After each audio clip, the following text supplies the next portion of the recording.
কিসের জন্য? আমরা গাড়ি চেক দিচ্ছি। কেন কেন?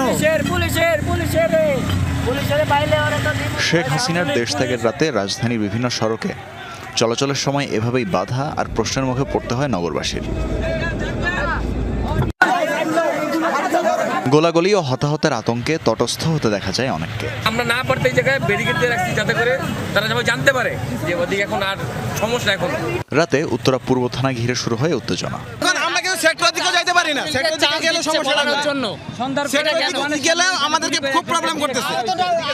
রাতভর গোলাগুলিতে রাজধানীর বাড্ডা এলাকা পরিণত হয় রণক্ষেত্রে। এলাকা জুড়ে বয়ে যায় ক্ষতচিহ্ন ও নমুনা।